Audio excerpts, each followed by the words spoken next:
Today on the EOR podcast, my guest is Brandon Day, a two-time national champion and All-American linebacker who's now a leading-edge performance coach. He is the creator of the NeuroFlow Method, a science-backed system that blends neuroscience, psychology, and flow state training to help elite athletes and entrepreneurs turn pain into peak performance. From the gridiron to groundbreaking mindset work, Brandon is here to break limits and rewire how we perform under pressure. Brandon Day, welcome to the EOR podcast. Let's go.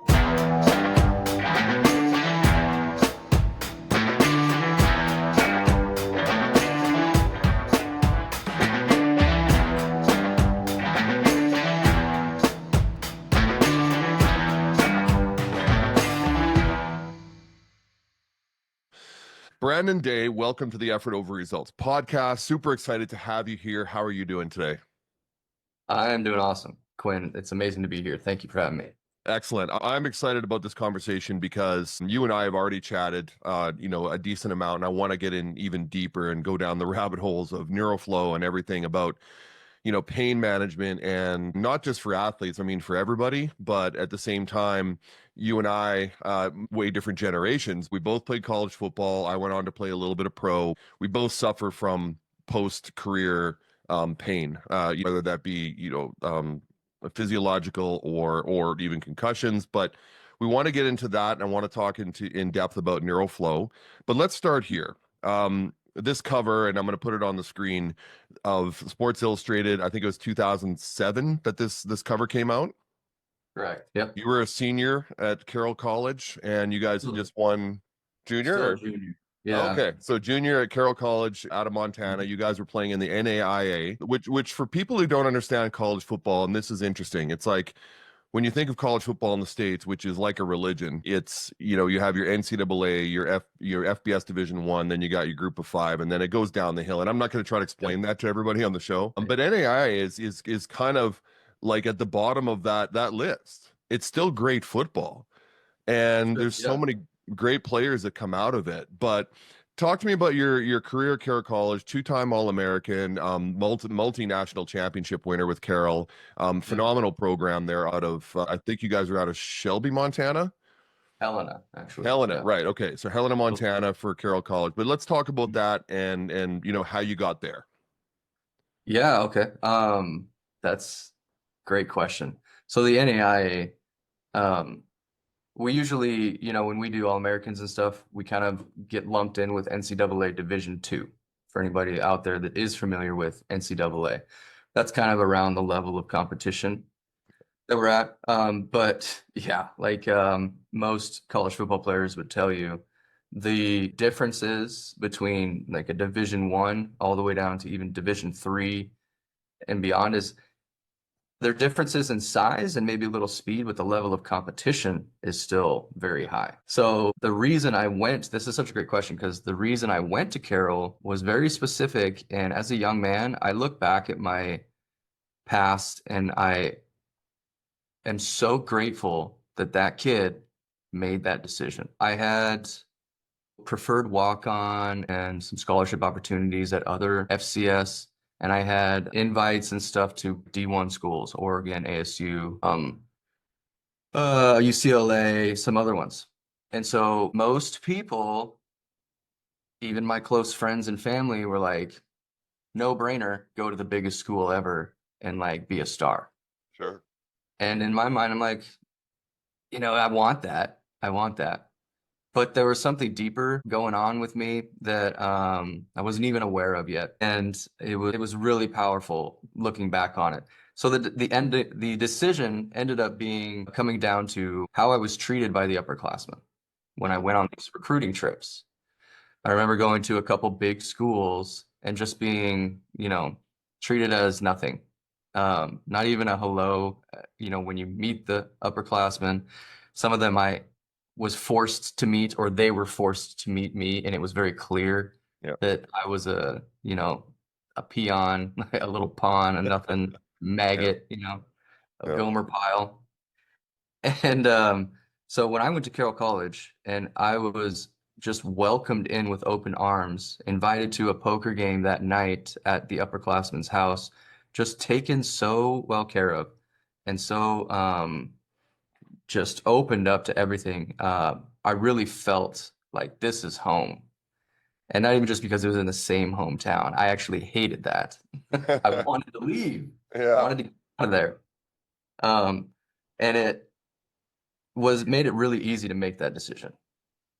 The head coach came to my house to recruit me personally. He was just an upstanding, like incredible human being, Mike Van Diest, that he always said this, even when he was recruiting me, he's like, we recruit on character. Yep. I know you're a great football player, but I want you, the man, to be involved with this team, right? I want you and your character to come and influence others and do all that. So it actually was a pretty easy idea or easy choice for me to make that, some might say like step down or, whatever. Hmm. And it worked out pretty well. Two-time All-American, multiple national champions. That's Yeah. that works out. Yeah. And then, serendipitously ending up on the cover of Sports Illustrated in my junior year at a college that most people outside of Montana have no idea what it is. Yep. It's The small town. only It's like, the only reason I knew that the university, like Carroll College, is when I played at Washington State University in the 1900s, 1989 to 93. My offensive line coach actually was from Montana, and he actually went to Carroll College, was a two-time All-American O-lineman back in, I think it was the 70s, John McDonnell. And so he was my O-line coach at Washington State. And so that's how I knew Nick Carroll College. So when that came up, when I was looking at your profile, I thought that was pretty cool. But let's talk about that time at Carroll College. So, an opportunity to go play Division One, walk on at some really large schools, the big facilities, just it's all just stars in the eyes when you see that stuff. My son was at Arizona for 5 years, and the facilities there are like it's stupid actually how nice they are. yeah. So you make the choice to stay at NAIA level, Carroll College. You feel like it's home. The head coach is awesome, a strong program too. But you're right. Like for most kids, excuse me, they want to leave their hometown. Like the United States is unique. Like I'm from Canada, and here you don't go away to college. In the States, it's almost like a rite of passage to Yeah. leave your home state, to go away and experience life on your own in the dorms and for 4 years, 5 years away from mom and dad and the comfort of that. And I love that about the United States. And that's why, we really tried to get my son down there. My daughter went down for a year. But talk about those years at Carroll College and how it started to transition. Like, did you start to feel towards the end of that career that you were going to go into something that had to do with sports, with physiotherapy, like something to do with the body and the mind as you started to end your career at Carroll? Yeah, you would think that, but no, I had no plan. I tentatively had a plan to stay in athletics and sports in some way. My idea was to eventually go into maybe physical therapy. I had done some interning, I had shadowed some people, and it seemed like a good fit. But I was taking the classes, but I wasn't planning on anything. And I was really just focused on football and girls and having fun. There you That go. was pretty much it. Yeah. And I mean, we were busy. Like that team, you don't win a bunch of national championships if you're not putting in work. And we put in a lot of work. It was a full-time job for sure, watching film and practice and everything else. So, I was sufficiently distracted from my future. And I really didn't want to think about it because it was a huge undertaking. And I was just kind of focused on the moment to my own, at my own peril, because it really left me lost and confused at a time when I also had lost access to a really, powerful state of consciousness called flow that we've talked about in my sport and athletics. So I was like a perfect storm afterward that led to some darker times. But in the process of going through college, I mean, man, we had a great time. I mean, yes, it was a ton of work, but when I got there, I played as a true freshman. There was two of us that year. And so that puts you at kind of a weird position, because all of your friends and people the same age as you are redshirting. So they're living a different life in Right. college for that first year, which was interesting. with school and everything else and football, we were just focused on that. And then we won that national championship in 2005, and that was the fourth one in a row. Mm. So those seniors, they just won. They just knew Yeah. how to win, never Yeah. lost. In fact, some of the guys were from my hometown. They won 4 in a row in high school. Wow. Came to college at Carroll and won 4 more in a row. Jeez. 8 championships in a row for those kids. Wow. Like, what is happening with this group? It was pretty incredible, and they were great role models. Yeah.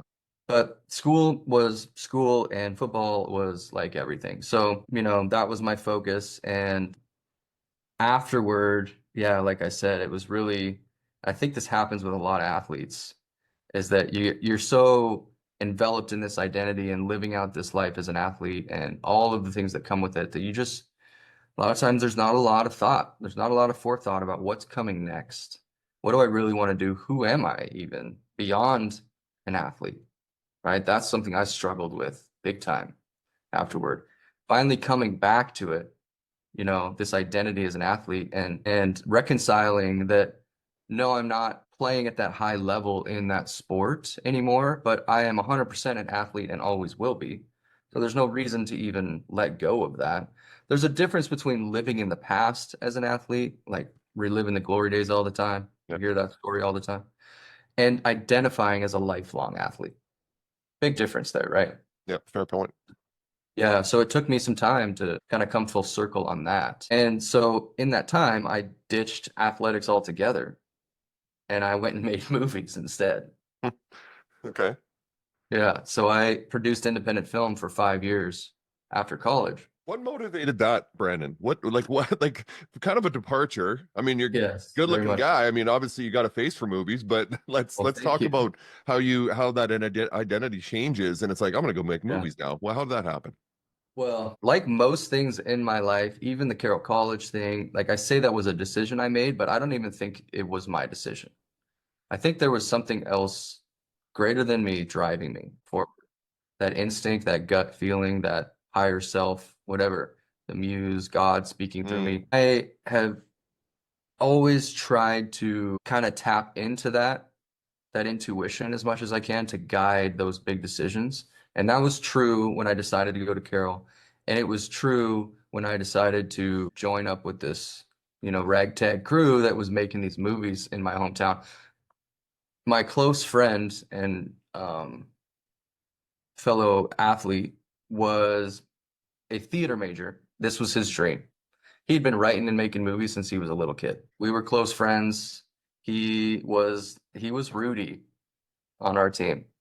He relished in that. He loved that. He was a 170-pound defensive end. wow. Yeah. Those of you who don't understand, that's small. Like usually at 170, you're playing defensive back. Yeah, maybe. That's Yeah. a small DB. There you go, right? But he had the fortitude, the mental toughness, and the no F's given kind of attitude. He didn't play a lot on game day, but he destroyed our offense every single day on scout team. Rudy. There you go. Yeah. And he had some chances and he got in the game, towards the end of our career, and it was amazing and it was incredible, and love the guy to death. That's the kind of guy he was. And he was also making movies on the side. And so he made a student film. It won all these awards. People were really jacked about it. And he decided, like, let's take this the next step. And so we started raising money. He asked me to act in it. And I was like, sure, I don't have anything going on this summer. Let's try it out. And it just grew from there into a producing position, raising a lot of the money. I mean, at that point, I was, quote unquote, mini famous in our local communities. And so I knew a lot of people from football, from boosters at the school, So I kind of took over the role of just spreading the good news and trying to raise funds to make these films happen. And we did. We raised a lot of money and we made some good films. Ended up moving to LA, and then the story got darker and deeper. But that was an interesting time that at the end of the day, I just, again, was kind of letting life, letting the universe, letting God lead me Yeah. and see where it takes me. Let me stay on that point for a second, because as I said in the pre-show, the philosophy of effort over results is that we need to, number one, recognize effort. We need to praise students, athletes, our employees for the effort they put into something, even if they didn't finish the goal, achieve the goal, get the accomplishment, get the result they wanted, but to recognize the amount of effort that goes into it. The second message behind effort over results is the concept that we can only control our attitude and effort. And I realize that's cliche and it's used a lot these days. It's like that dead horse that's being beaten, but we can only really control what we can control. And Exactly. after that, it's the universe, it's God, it's whatever you want to call it, but it's out of our control. And so when you talk about the path of high school football star to, you could have played Division I Power 5 football, chose to go to Carroll College, which some people might have looked at as the bad decision, but for you, it turned out awesome. Then as you finish your career, and I want to dig into that for a second in a minute, but it's like you start to finish your career and you start to have this panic, like, okay, my identity has been as a football player for the last, for 8 years, if you count high school and national championships and cover of SI and All-American. And it's like, now that identity is really no longer me. Like you said, you were an athlete, but it's now my identity changes. Didn't know what you wanted to do. You took the classes, you got the degree, but it really didn't turn into anything at the time. And you get an opportunity to go make some movies and go to Hollywood with your buddy. Sure. I love that story. And this is what I keep trying to tell younger people, my kids and kids that are in their teens, high school, university. It's like, as long as you're moving forward and you're taking steps each day to try to improve yourself in whatever way, or try different life experiences, any opportunity that comes up, say yes to it if you can. You never know where it's going to take you. And so these people who become so fixated on, I'm going to be a engineer, I'm going to be a doctor, I'm going to be this. Okay, that's fine, but you can't put blinders on. And you can't just stay in one lane the entire time, because you're losing so much opportunity to potentially do something else. Who knows? Maybe you meet your soulmate along the way because you took a detour.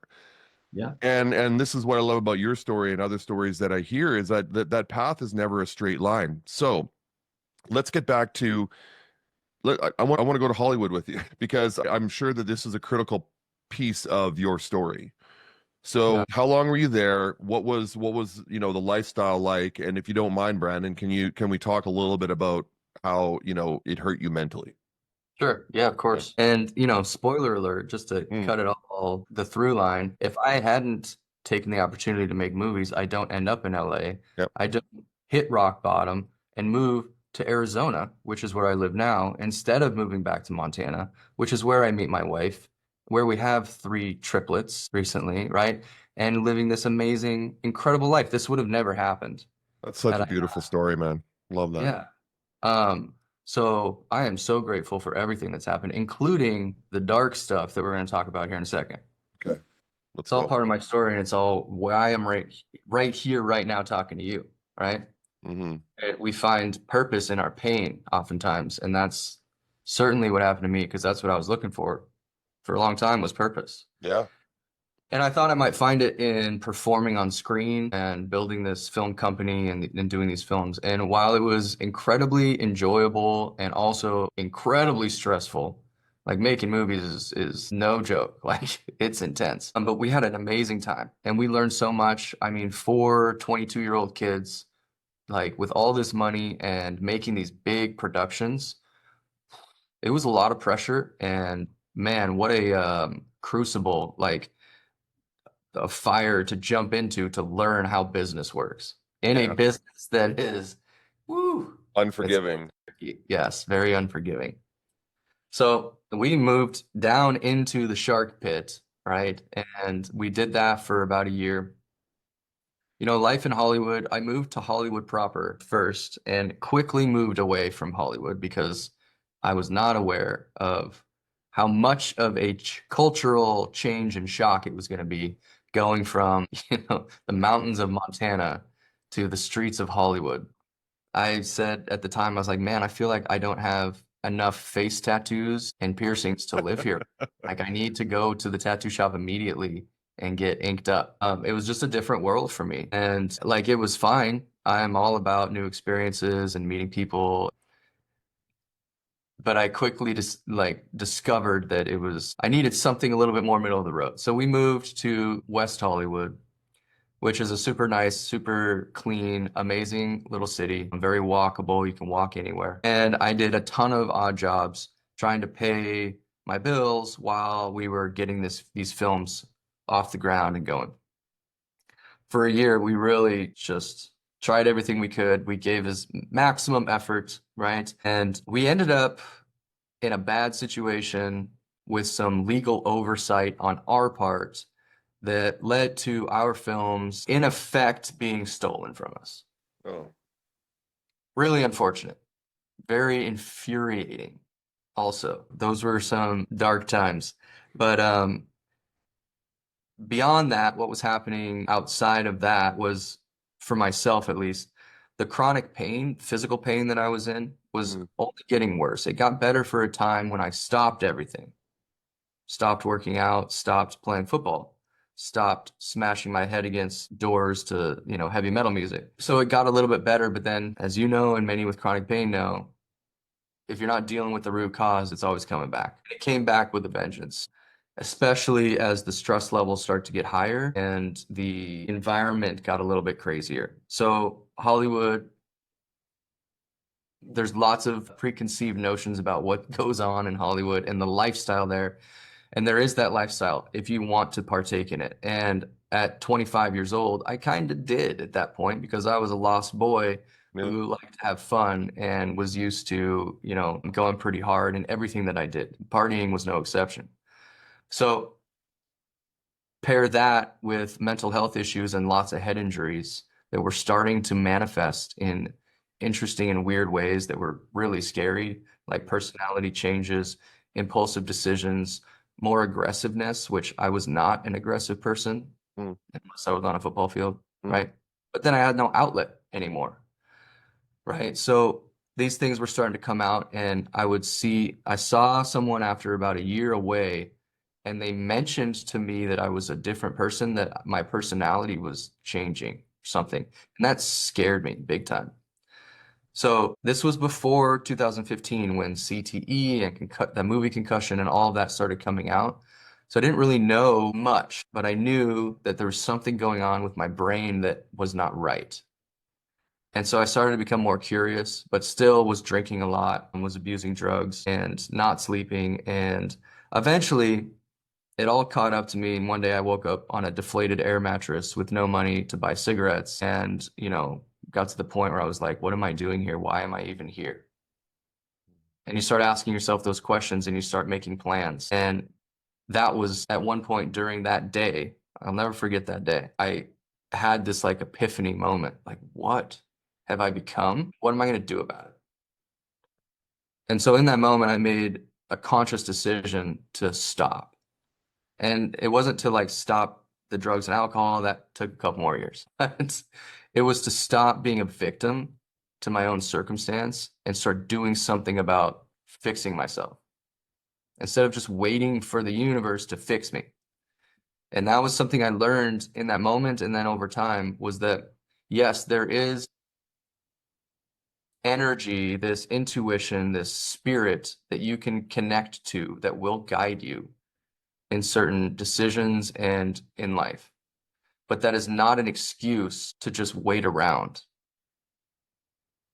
And that's what I had started to do, was to just wait around for the next thing to show itself. And that was a mistake. You have to go out there and you have to put in the effort. And through the effort, the path will show itself. Amen. Absolutely. Yeah. So that was one thing I learned in that moment. And the decision to just start to take control back was the biggest decision of my life at that point. And so I started to make little changes. And very quickly, I realized that LA was not the place for me. I needed a change. And so that's when I moved to Arizona.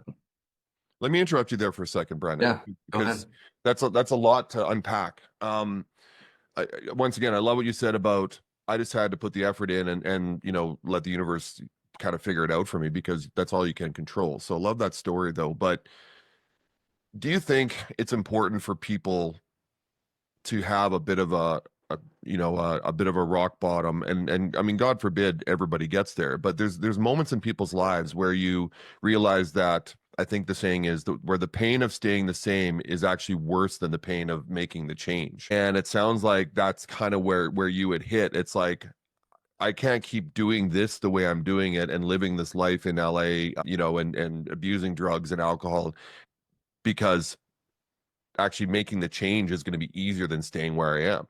So Yeah. so now you're making that realization, and I think it's important for everyone, but especially young people who are a bit lost, especially when you leave university or leave school and you're kind of like, I don't know what I want to do with my life.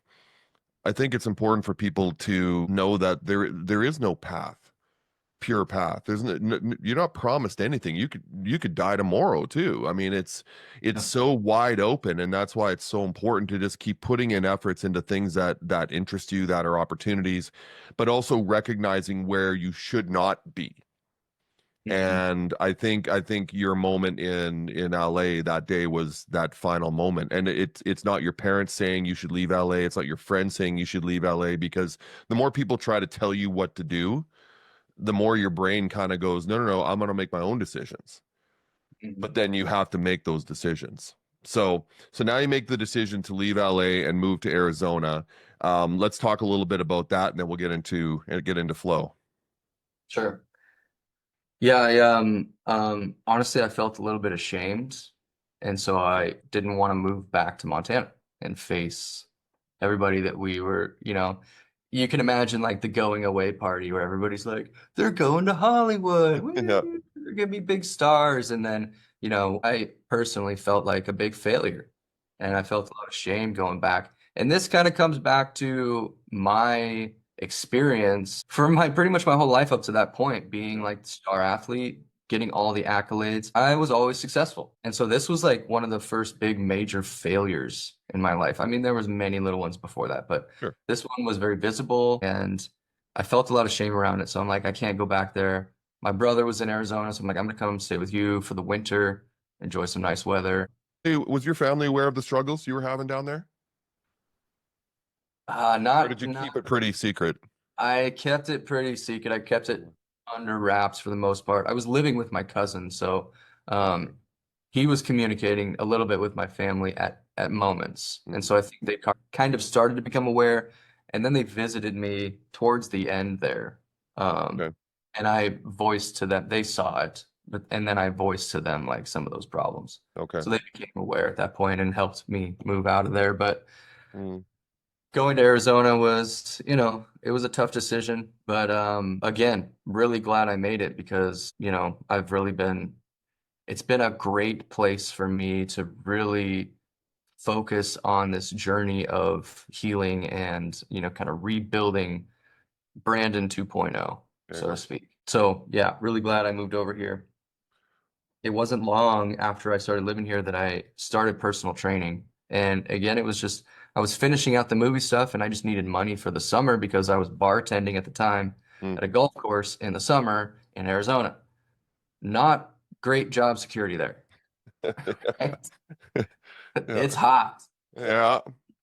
And so we're like 2 weeks into summer and everybody's is just a ghost town. I'm like, what happened? Yeah. I'm like, "Dude, you're in Arizona in the summer at a golf course. What do you think?" Nobody golfs after 10 a.m. Yeah, exactly. So I had to make moves quick, right? I'm still living paycheck to paycheck. I'm like, you know, working all the time and trying to make money on the side type of thing. And so we were just going back to a new gym. I hadn't worked out in a long time, but I remembered, old strength and conditioning stuff from years of training for football. So I start working out a little bit here and there. My brother, who was not a big organized sports guy, he was more wakeboard, snowboard, right? Anything on a dirt bike, right? Extreme kind of adventure sport athlete. So not a lot of like gym training for him growing up. So he didn't really know his way around. And he'd been in Arizona for a while and was starting to put on a couple extra pounds he wasn't really loving. So we go back to the gym. I start teaching him. I'm like, this is fun. I kind of enjoy this, helping him get in shape. So I take that offer to jump in as a personal trainer for the summer. And one of my first clients is a guy with Parkinson's, just been diagnosed. And I'm like freaking out. Like, I don't even have a certification, guys.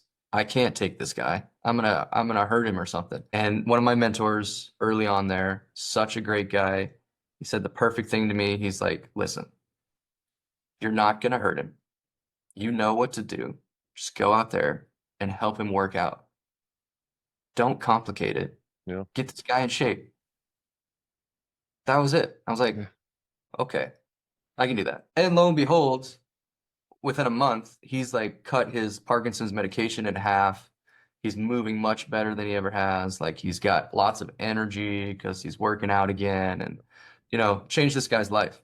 Of course, Parkinson's is a degenerative disease. So over the years, it did decline a little bit, but because of that workout routine and which he continued on for a long time, his quality of life was so much better than it could have been. So that was a huge turning point and motivating factor for me.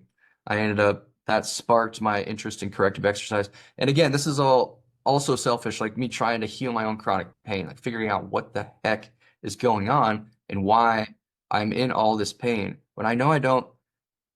Like the most frustrating thing with chronic pain is like, I know I'm not injured. Like the injury happened years ago, a decade ago at this point, right? Why am I still dealing with this pain? I could never reconcile that. And the whole model of traditional therapy, which I call below the neck training, it is just missing the biggest point, which is everything going on above the neck. Like the pain coming from your brain, right? And all that, which we'll talk about in a second. But Yeah.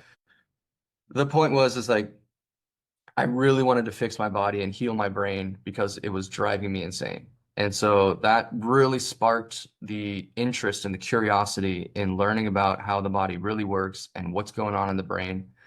So ended up getting a master's degree after that and working in physical therapy for many years.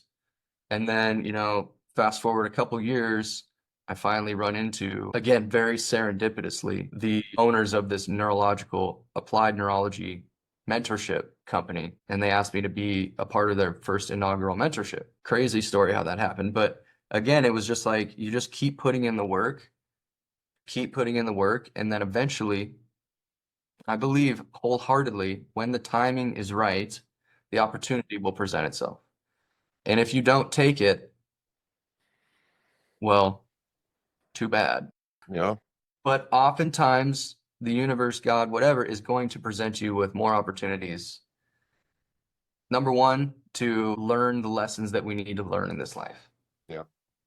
Right? Every failure, every problem, every pain has a lesson in it. And so you're going to continue getting opportunities to learn those lessons and deal with those pains until you actually do it. And on the other side, the universe, God, whatever, is going to present you with opportunities for getting onto the path that is going to take you to your best version. Mhm.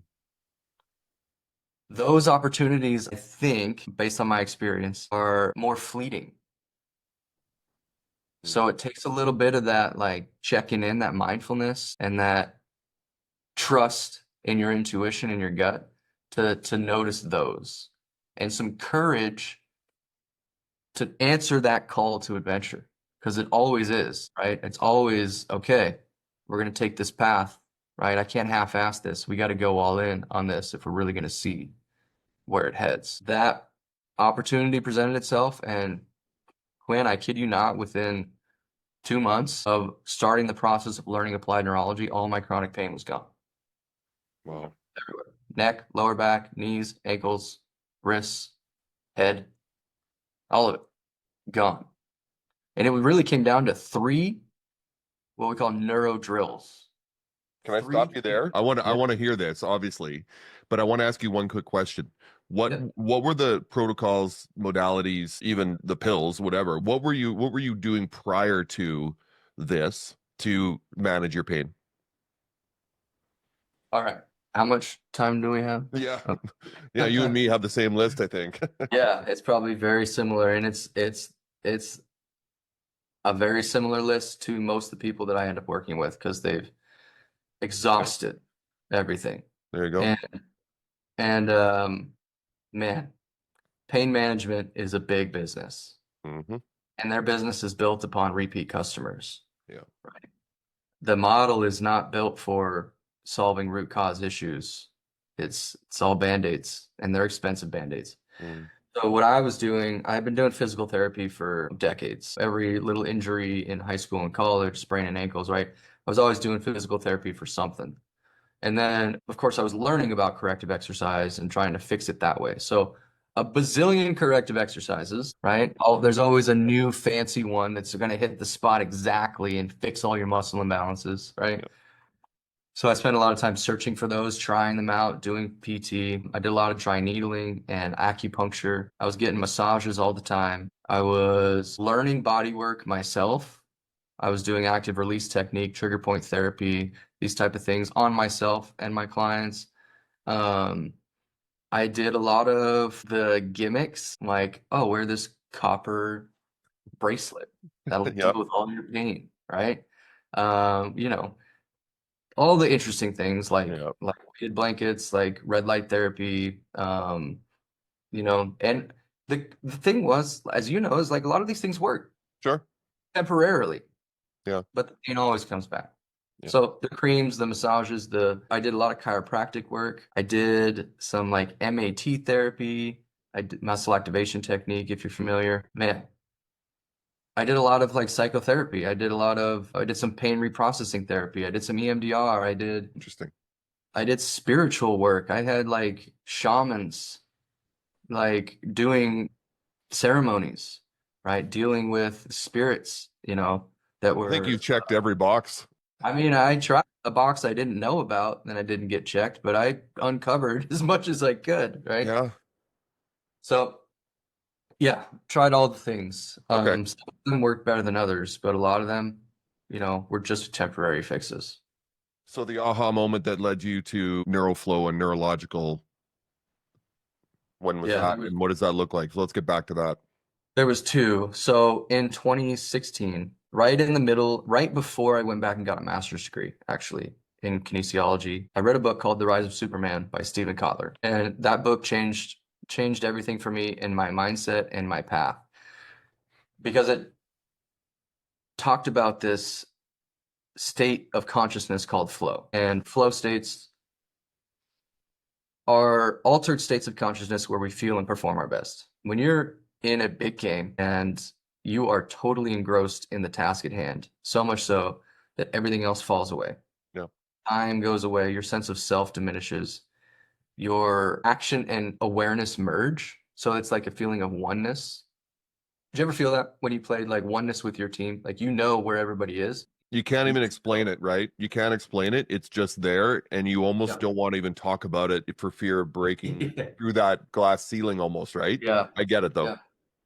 Yeah, so that's a flow state. After reading that book, which he followed around action adventure sport athletes, rock climbers, skydivers, big mountain skiers, skateboarders for, 20, 30 years. And he started seeing incredible and impossible feats of athleticism, like Danny Wade jumping over the Great Wall of China on a broken ankle on a Mhm. skateboard. Yeah. Insane feats. And he's like, how is this happening? This is not possible. What is going on? And it was flow. Okay, so he wrote this book. That book changed my life. Like it opened up something to me that I had never heard about, but only felt and knew that I was missing, but I didn't have a name for it. Nobody did. We talked about it in college as like, yeah, it was like a 12th man, almost like a separate consciousness that is greater than the sum of its parts that we all felt. Nobody could describe it. And again, it was like very, be careful because we don't want to lose this magic. That's what we called it, magic. And that's in the moment after I read that, I was like, holy shit, this is what I've been missing is access to this state of consciousness. Because not only is it incredibly powerful performance, but the neurochemical cocktail that's released in your brain is the best drug on earth. There is no drug out there that can come close to matching what happens in your brain during a flow state. So right there, I'm like, this is the cure to all my mental health issues. This is the cure to healing my brain. This is the cure for finding meaning, fulfillment, and purpose in my life. This is the cure for my identity crisis. It was everything. And it just came to me like in that moment, I was like, holy shit, that's it. And so like from that moment, I have been just dedicated and so passionate about finding flow in my life and facilitating that for others. Because in that moment, I knew that was what gives life meaning. That is what we're searching for in everything that we do, like beyond sports, in our relationships with others. Right now, you and I are seeking flow with each other. Because when we do that, we create something greater. And out of that will come our peak performance in this moment, in this task right here, which is delivering the best podcast that we can, telling the best stories and getting the best meaning and morals and things that can impact others and help them be better. Right? I believe that this flow state that we share right now will transmit into the ears of the listener, and they may access that as well. I believe it like so much so on that meta sense, quantum mechanics, all that stuff. We can get into that, but that's getting a little woo-woo, but I love it.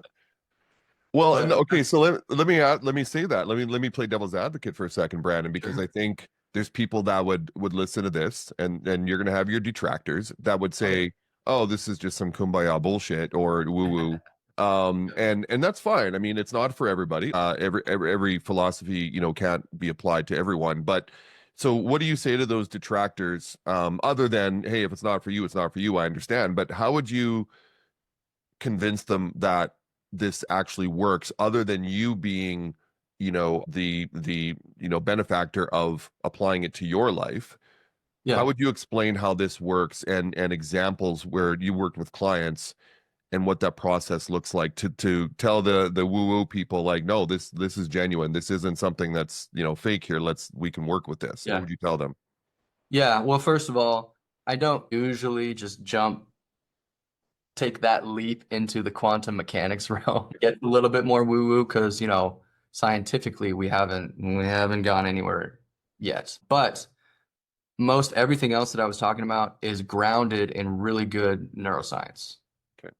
So we've done all sorts of, not me personally, but there's all sorts of studies out there on people in fMRIs doing things that get them into flow and studying that against controls and seeing what happens in the brain. And the changes that are happening in the brain are unmistakable. They're right there in front of you on the screen, right? And there is a lot of research. This research goes back to, the 70s. It was mainly psychological research done primarily by a guy named Mihai Csikszentmihalyi out of the University of Chicago. And he's the godfather of flow. He passed away last year, the year before, unfortunately. But his body of work on the state of flow is incredible. He's written some really incredible books on it, done a lot of research around the psychology of happiness, and that's what led him to the psychology of flow states. And then in the 90s, when we started getting more ability to actually image the brain, then they started studying flow with imaging. And some of the studies that are so incredible are done on like jazz musicians and freestyle rappers and pilots and surgeons, these kind of high stakes jobs or really incredible feats of human performance, like freestyle rapping. I don't know if you've ever tried to freestyle rap before. Yeah, it's ugly. Can we try right now? Maybe you can. Yeah. It's so hard. Those guys that can just rattle off stuff, it's like the brains are wired differently, man. There's a new artist out, Sophie Hunter, who's a freestyle rapper, and I swear she's possessed, because it's so incredible the flow she gets into. Yeah. And so what actually happens, like one of the key characteristics of flow is this phenomenon called transient hypofrontality, where for a short time, transient, your frontal lobe turns off. So your thinking brain, which is also where your inner critic lies, your self-doubt, your self-referential thinking, second guessing, all of that, go to sleep. That takes all those resources and puts them back in areas of the brain called like the cerebellum, the basal ganglia, where we have our implicit and procedural memories, like things that we're already really skilled at. We can just get out of our own way and let the subconscious just flow. That's literally what's happening. We study that a million times in brain scans, and we know, okay, they're in flow now. Now, because they're out of their own way, in the case of freestyle rapping, like you can't second guess words. You can't think about the words that are coming next, right? You just have to go. Yeah. Just like you playing on the field, game day, you can't think about it. He who thinks loses, right? It's instinct. It's a game of inches and milliseconds, and you have to just, yeah, you're thinking, but you're thinking in like you said, milliseconds, microseconds. So you Yeah, have to have that flow, and that's where where teams succeed, is when they're just in the flow together. exactly right. Yeah. So first of all, I kind of reel it back from the woo-woo for detractors, and I put that caveat. I'm like, I'm making big leaps here. This is my own opinion, Yeah. right?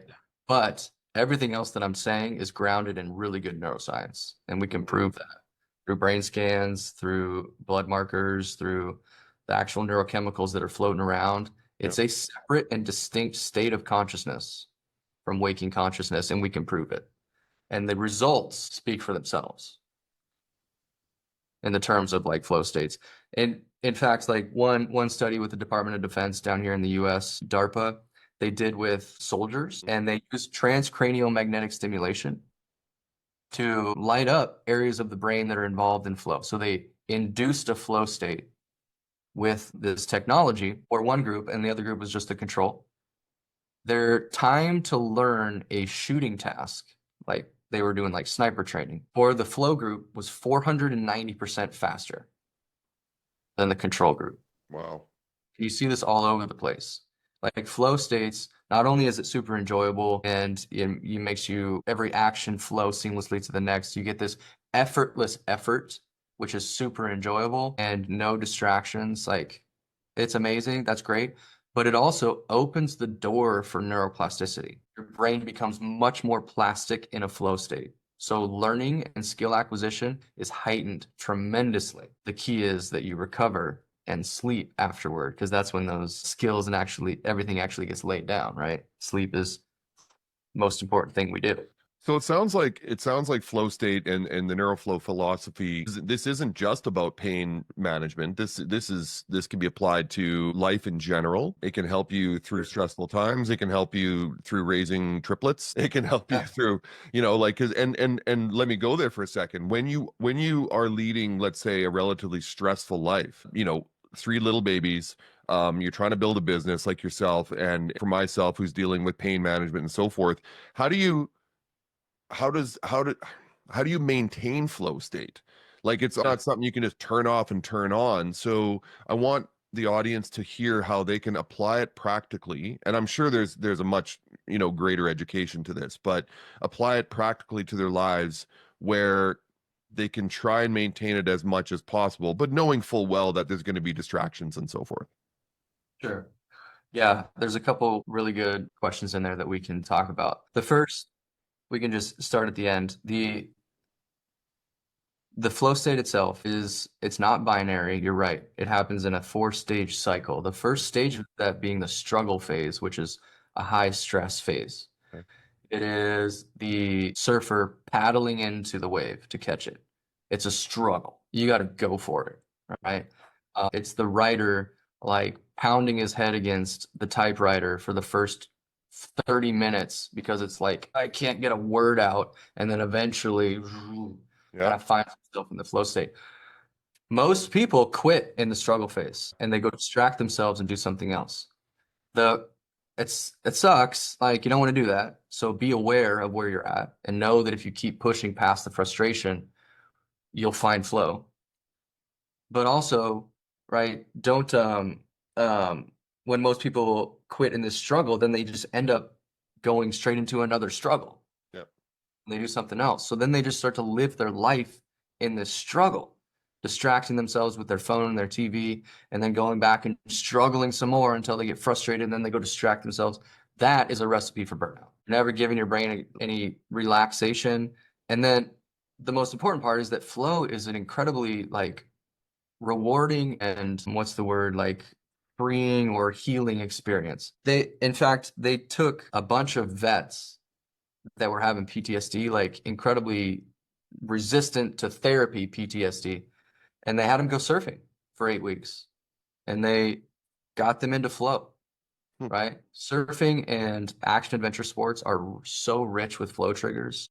Wow.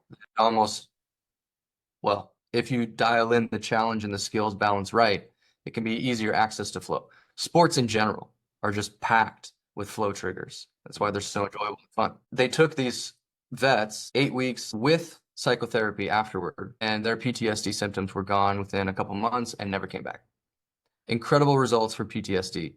And the reason I bring that study up is because the state of flow is such a retreat from normal waking consciousness and this constant stress that I believe the more stressed you are, the more fundamental and non-negotiable it is that you have something where you can find flow in your life.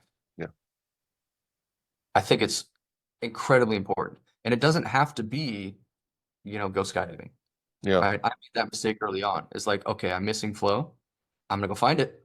I know where to find it. I'm gonna go jump out of an airplane. And so I did. Give me a very straightforward example of that, because what it sounds like is, okay, I'll give you my example and tell me if I'm hitting the nail Yeah. on the head. Is, if I'm having a stressful day, things are out of my control, I'll do one of two things. Well, one of a couple or three things, and maybe this is where the flow comes in. One, I know if I decide to go to the gym and exercise, no matter what that exercise looks like, helps. Okay, gets my brain back kind of in the right lane.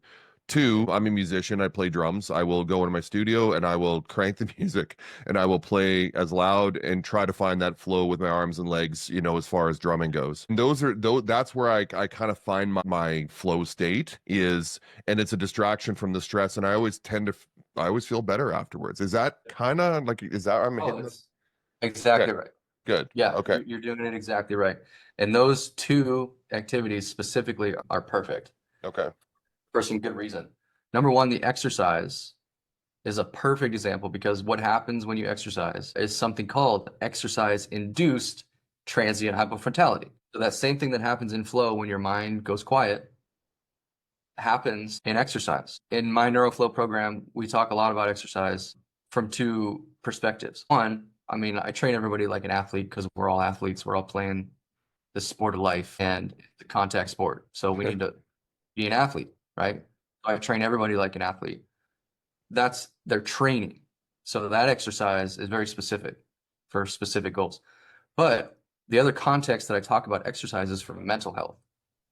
And it's fundamental. This is a non-negotiable. Like you can have the worst day ever and skip your training, but you will still, if you're a part of my world in my program, you will still get exercise. And the only caveat is that you exercise long and hard enough for your mind to go quiet. That's the only stipulation I give for the minimum effective dose. It's because prescription. exactly. That's your prescription for exercise because I want the mental health benefits that come from flow state, which is that brain shutting down. Just give it a rest.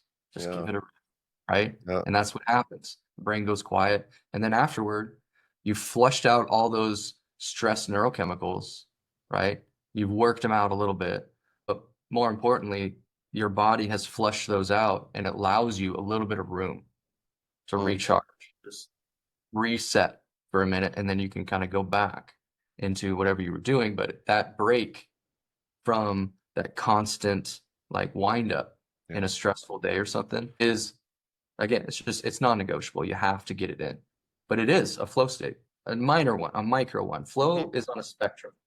You've got micro flow states in that kind of exercise routine, or even in an email at the end of the day that you're writing to a client or a boss or whatever, where you start it and then you get going and then 25 minutes goes by in a second. You're like, damn, I just wrote 800 words. I didn't mean to do that, but I got into a little bit of a flow state. Okay, awesome. That's like a micro flow state all the way up to macro flow state, which is like straight up mystical experience. What does that look like? And how do we get that? That looks like, I just had the image in my head. Have you seen those? Recently, I've been seeing a lot of these like evangelical preachers that have these huge huge stadiums full of people, and they Yep. start speaking in tongues. Oh gosh, yeah. And they've been putting these videos on online to heavy metal music. These preachers dancing around and like speaking in tongues to Yeah. like, Somebody took like the two things and put them together. Pantera. Oh, Yeah. okay, gotcha. And it's hilarious. But it's kind of a wild example, but you could say that those people in those services, Yeah. and this goes for a lot of religious services, like they have flow baked into Mm.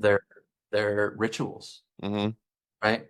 The repetition, the rhythmic sounds and movements, the singing, the chanting, all of those are like triggering the brain to kind of find that flow state. Yeah. Is why religious services are so powerful and so rejuvenating for people.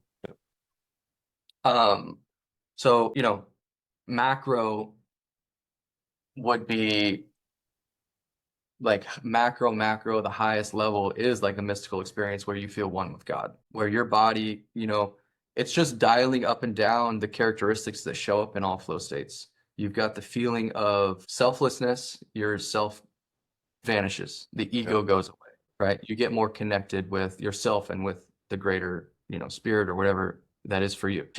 And awareness are merging. Literally, the part of your brain where all your body maps are and the border between my body and the rest of the world, that part in your parietal lobe starts to diminish in activation. So you do start to feel like, whoa, I, don't feel my body so much anymore. Like this surfboard feels like it's a part of me. These drumsticks, I'm not even holding them. They're just extensions of my hands. So much so that even the drums themselves start to become a part of your being, of your body. You know exactly where everything is. You don't have to look at anything, right? Everything is where it is, and you have that map in your brain. Yeah. Race car drivers, they feel the road, right? Because of this phenomenon. So that gets, and all of these are on dials, and we ramp that up to 10, then you're having an out of body experience and you feel one with the universe. Mm. Like super deep meditation is very similar to a flow state. The only difference is the action part of flow. Right? You're in a deep meditative state, but you're heavily involved in intense action rather than like sitting quietly.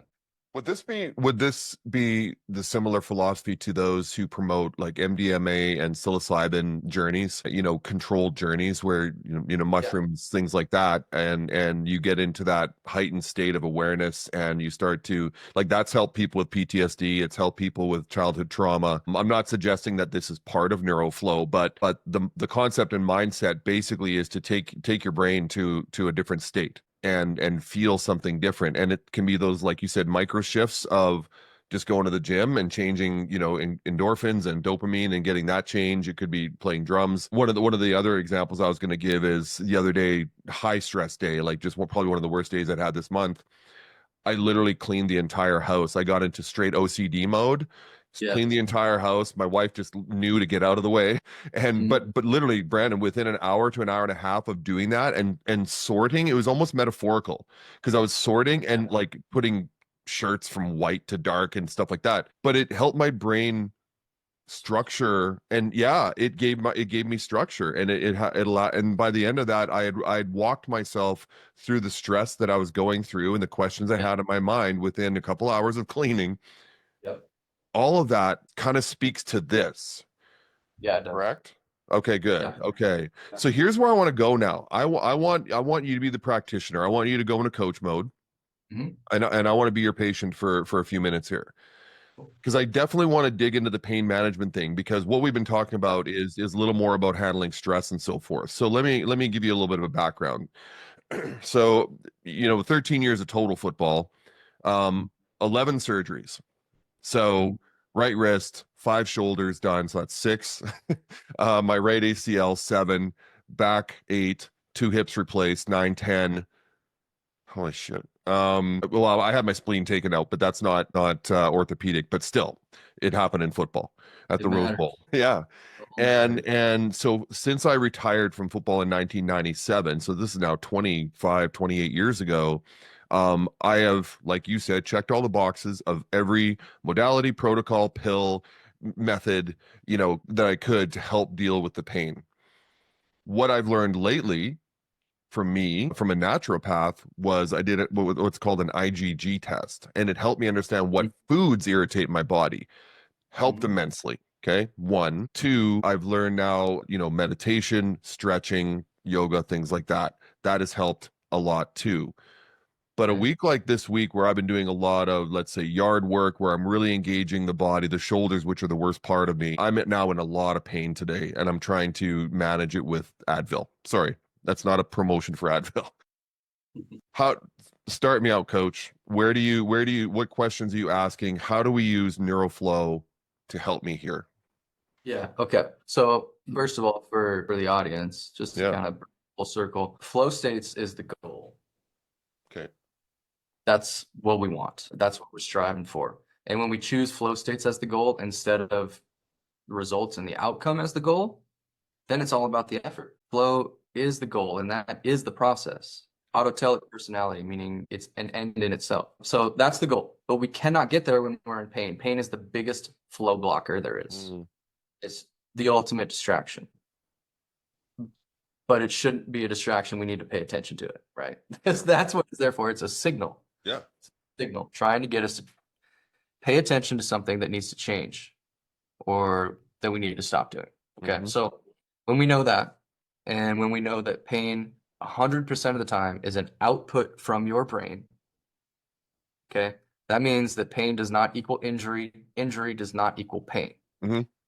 If you go into orthopedic literature and you just look for asymptomatic orthopedic injuries, you're going to come up with all sorts of studies on people that have just every disc bulge, herniation, torn rotator cuff, torn meniscus, everything in the book. And you look at their scan, and an orthopedic surgeon would be like, get me a scalpel, let's go. I'm going to have a field day on this person.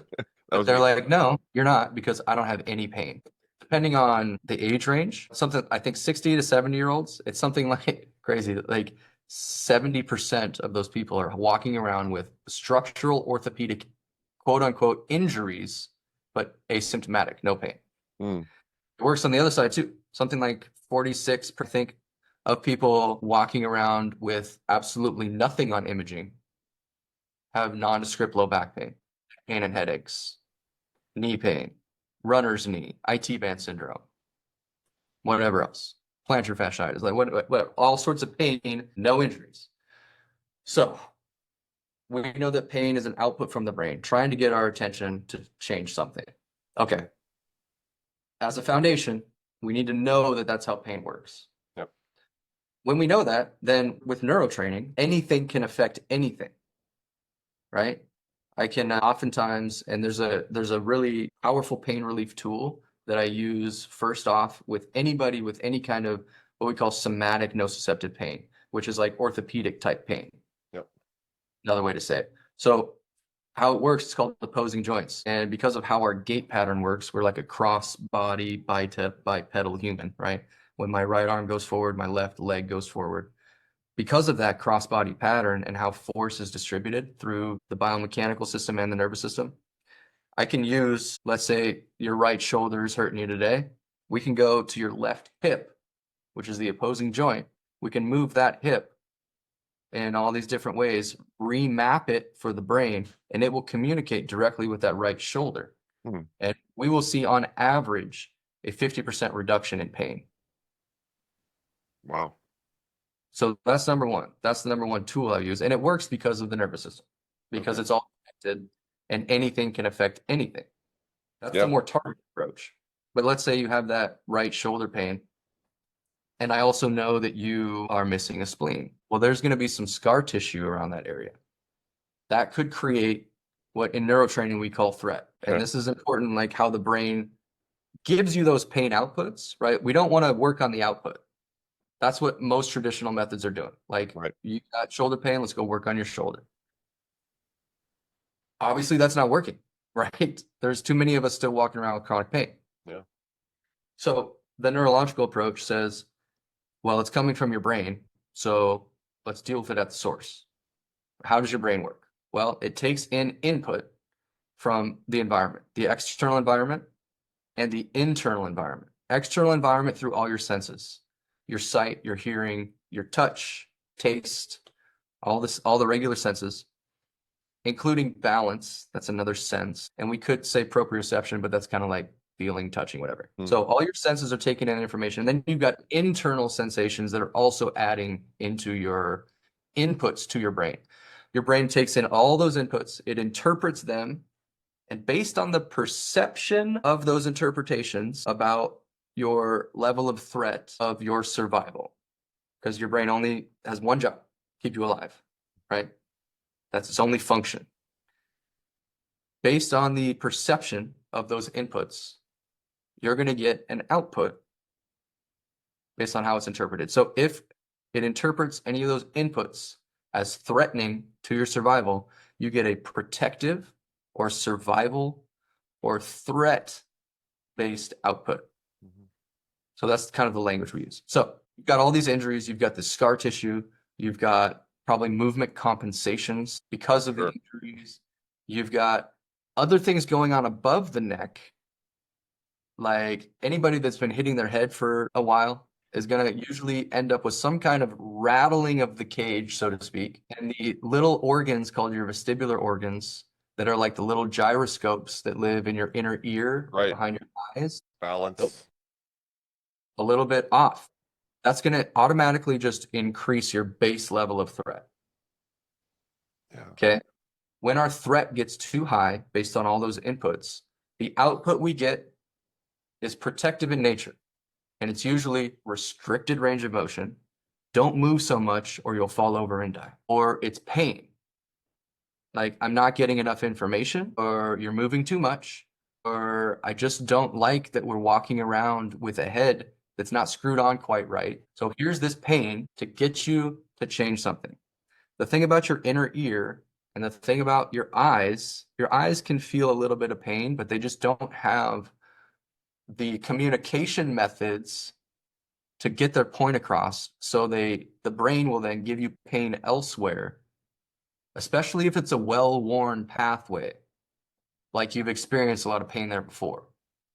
An injury is a great example. An injury turns into chronic pain when there is threats that are still in the bucket, as we say, that have not been removed.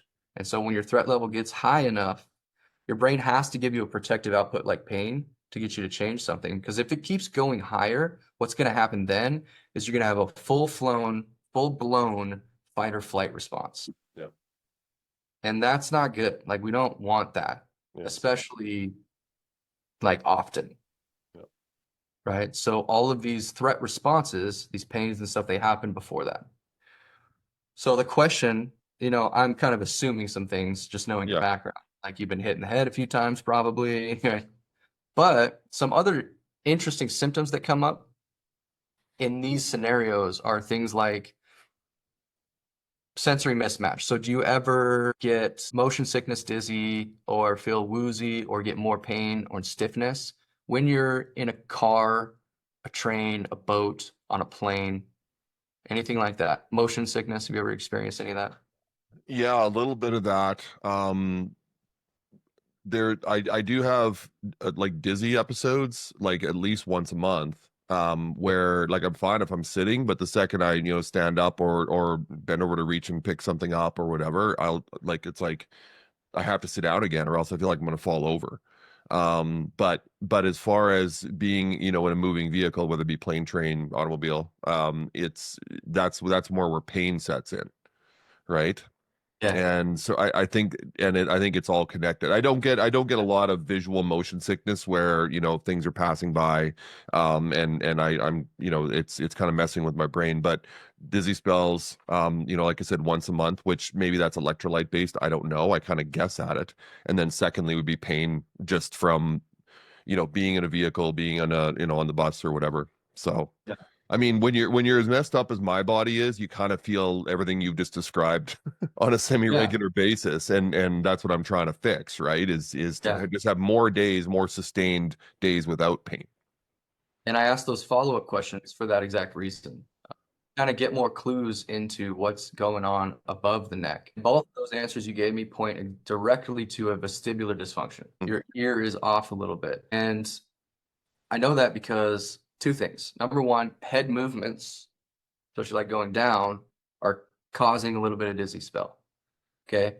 Number two, like orthostatic position changes, standing up from seated, lying down to sitting up, standing up to lying down. Usually it's going up against gravity, where again, your vestibular system's responsibility in those scenarios is to sense the change in gravity and then send signals to your brainstem that says, hey, we're standing up. If we don't want the blood to fall out of our head to our feet, you need to increase your blood pressure and heart rate. Is that when you stand up and you have like what we call, well, a head rush, right? Like you'll stand up too quickly, or I found if we've been in, like my wife and I've been in the hot tub for say 20, 30 minutes, and all of a sudden you get out of the hot tub and it's like, whoa, and you got to hold on to a railing, you know? Yeah, that's not normal. That shouldn't happen. In a hot tub, the conditions are kind of right for it because you got this vasodilation and all that blood is like already kind of in your feet. Sure. And then you stand up quickly. Yeah, you're more likely to get it there, but that's still not normal, right? Right. Your vestibular system should be immediately sensing that and increasing blood pressure and heart rate immediately so that that doesn't happen. If it's not, and if that happens somewhat regularly, then it's another clue that your vestibular system is malfunctioning a little bit. And when that happens, things that start to show up are postural changes. Like right now, you have a little bit of a left head tilt. Are you familiar with that? My neck's messed up. Yeah. Well, I'm very familiar with it. Neck pain and stiffness are immediate threat responses from the vestibular system. Think about it. Okay. When you move your head, if it's off a little bit, every time you move your head, your brain's like, oh shit. Yep. I don't know where I am in space. You got to stop moving, man. You got to stop moving. Okay. I'm going to tighten your neck up so that you can't move it. Therefore, I don't have to deal with this threat. Okay? Pain also. Pain, stiffness, they kind of go hand in hand with that vestibular system and dysfunction there. And then the next thing is that when that's a little bit off, not only do you start to compensate with your posture, it's like this side's a little bit low, okay? This side's a little bit high. So now my brain thinks that I'm always falling to this side. So it's like, I gotta compensate. So I'm gonna tilt this way. Now I'm even, great. But now my eyes are like, hey man, now the world is slanted. This is not safe. We gotta fix this. So then what's it gonna do? We always say that the neural hierarchy goes like this. Vision is at the very top. It's the most important sense. You get 300 million pieces of information every second through your eyes. Yep. Your vestibular system is like 2 million through the ears. Your body is like 10 million. So relative to the size, the vestibular system's a lot. The visual system is ridiculous. So it goes visual system, vestibular system, which one of its responsibilities, again, in addition to the autonomic functioning and your spatial awareness, is keeping your head stable for your eyes to be able to see. That's a big function. When I move my head, my vestibular system is sending a reflexive activation to my eyes so that I can stay on this target. Otherwise, I'd be all over the place, right? Okay. So that's one of its functions too. When it's dysfunctional, we got this like little head tilt. My eyes say, no, I can't do that. So they're like the two older siblings that take out all of their frustrations on the youngest, which is the body. Okay. So this head tilt, not going to fly. So what am I going to do? I'm going to have to shift my shoulders. Now I got one shoulder that's dropped, one shoulder that's elevated. Yeah. But look, my eyes are solid. My inner ear's happy. So now I'm just going to walk around like this. And then what's going to happen? I'm going to end up with scoliosis. Wow. Everything you're saying makes 100% sense. And I know that a lot of the pain we feel in our bodies is not the acute pain we feel in a particular area of our body is more a symptom than the root cause. And there are ways to, and you mentioned it earlier, it's like, my left shoulder, your body's going to compensate. It's going to do different things. And, maybe it's coming from the right side of the body because we, like you said, we're bipedal and we're going back and forth. And that's what you said was beautiful in that it explains things very beautifully, but at the same time, it also probably complicates and frustrates things in that how do you get full alignment then? How do you find alignment and have the body and the brain and the mind connect? It's easy. Okay. Neurotraining. Neurotraining. There you go. Well, give me, if we can. I realize this is a visual. I mean, this is a visual episode, but it's also going to be an audio episode. But try to explain a visual training exercise that people can do. Give us one that it can be applied to anybody and everybody that you think would be a good daily training exercise. Okay. Well, let's do a vestibular exercise for you specifically, and everybody at home can do this too. And it's really simple, and it's something that you personally need badly right now. Yeah. So, and here's the greatest thing you could ever take away from learning about neurotraining and how the nervous system works is this assess and reassess process.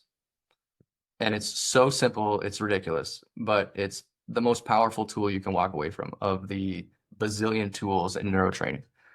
And it's just in a way for you to open up a dialogue with your own nervous system and your own brain, communicate with it by giving it inputs like an options facilitator. You just give your nervous system an input and then you ask it, how was that? Do you like that input? Do you want more of it? Do you want less of it? By this assess and reassess process.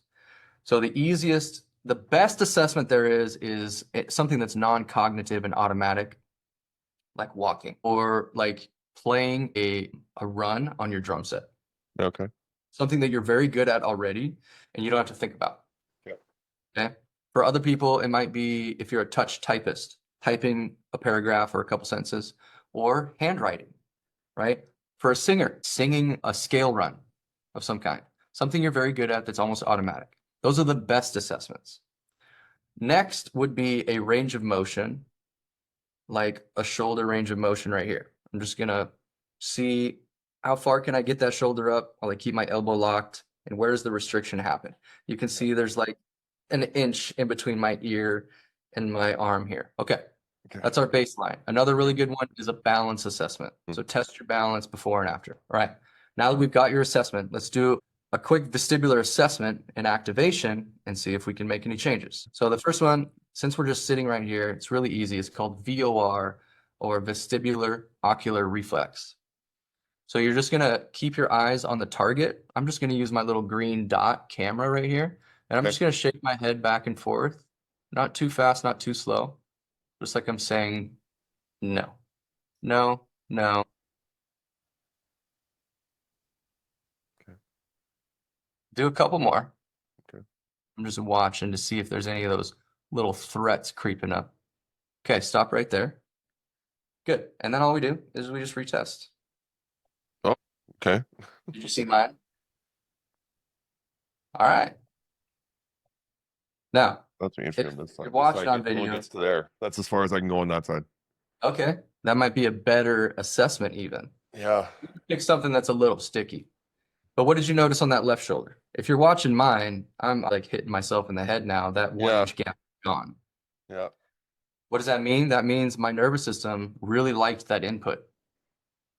It was like what is the nervous system getting from that input? From the no left to right with the head, but focusing on a spot. What is the trigger there?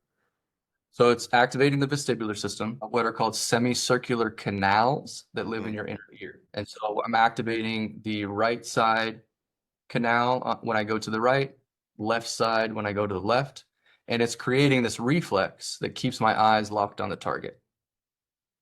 So I'm activating the vestibular system on both sides, reflexive activation of the eyeballs and the eye muscles. That input, that vestibular activation, the brain and the nervous system was like, I like it. I like that. I also liked the dosage you gave me. We didn't stop at 5 reps. We went to 8. Okay. Because I, as a practitioner, know that you need a little bit more stimulus to get to this minimum effective dose where we get the best effect for the lowest amount of input. If you would have done 10 of those repetitions, I would guess, just on my experience doing this for a long time, that your range of motion in that shoulder might have actually got less. Huh. Might have been too much input for the system to handle at its current capacity. So that's the art of neurotraining. Okay. You know, you want a good practitioner at first until you yourself can feel the threat responses as they happen. And that's when neurotraining really takes on a life of its own. And you become much more in tune with your own nervous system, and you can sense changes in threat levels in the moment and then use your drills to immediately modulate and bring it back down.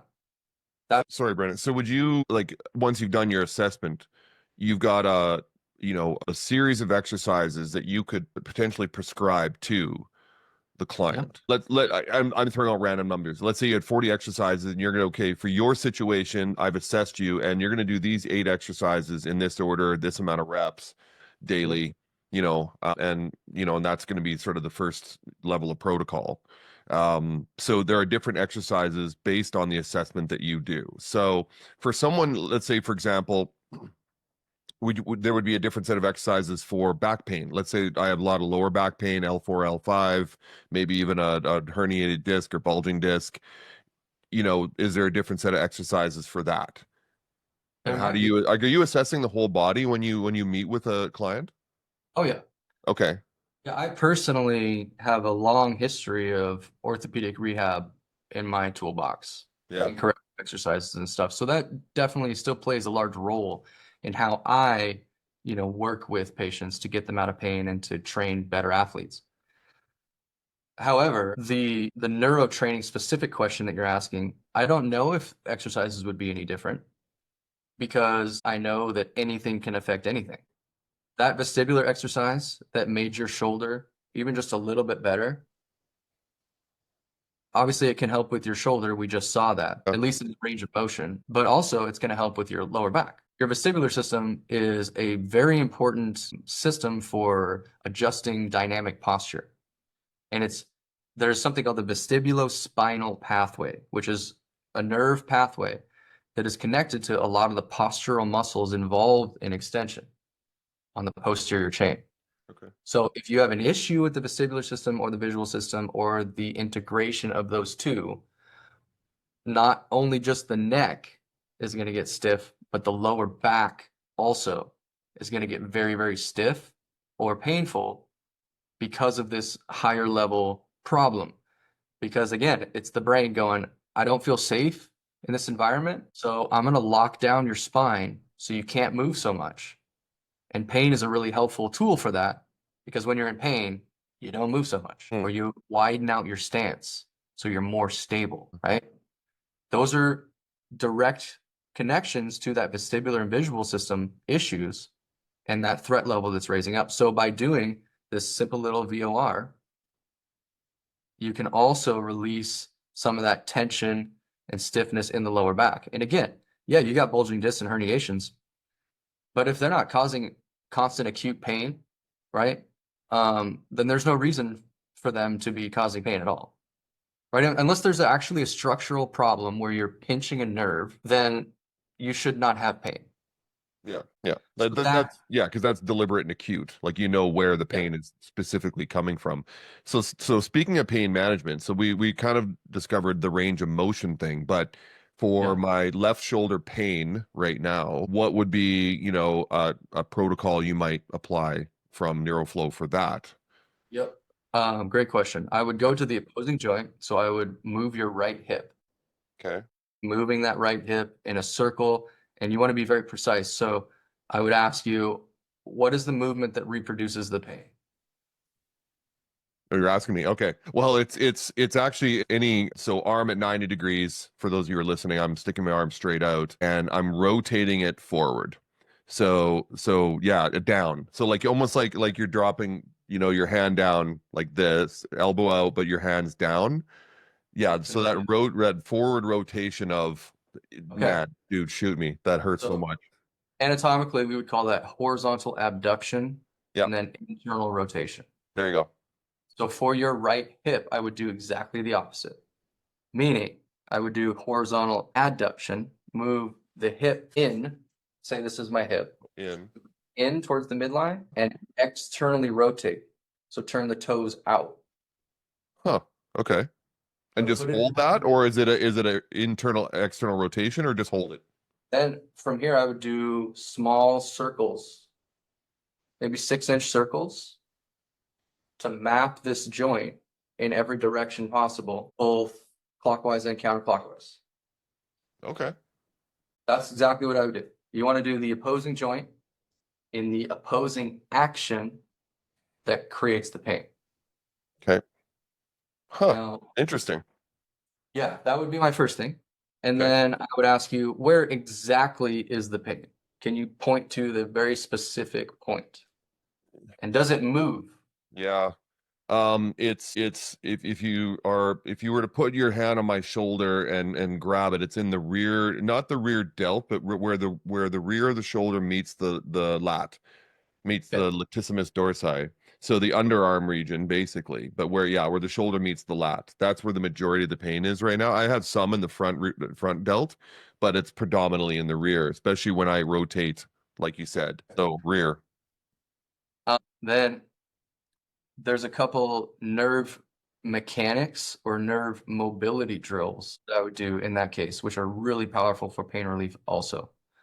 And so the first one I would do is actually because this causes a lot of pain, Yeah. I probably wouldn't start there. I would do the opposite.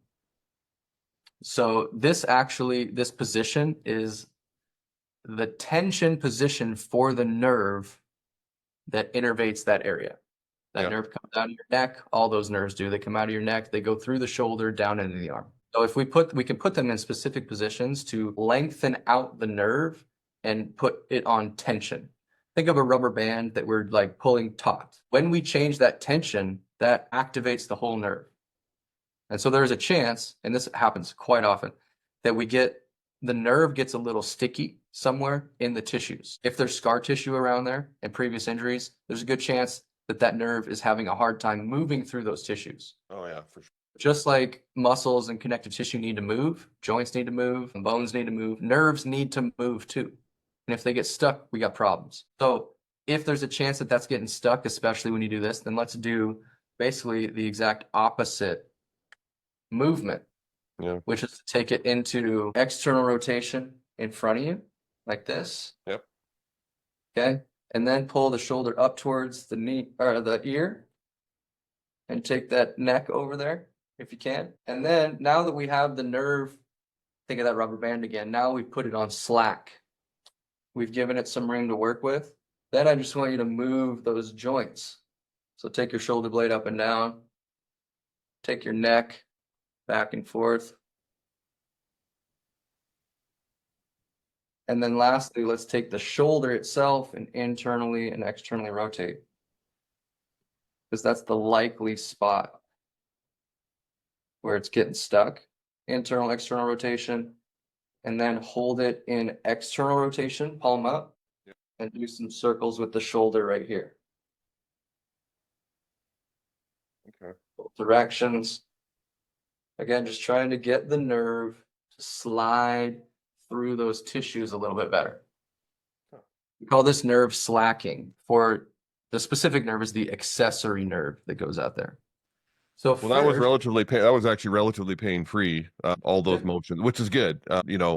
Yeah, it sounds like a lot of this is based in opposition theory, meaning, like you said, left shoulder, right hip, or the nerve is taut and being tightened. Okay, we're going to go to the opposite and create some slack for it. So is that some of the theory behind it? Is just opposing what it's currently doing?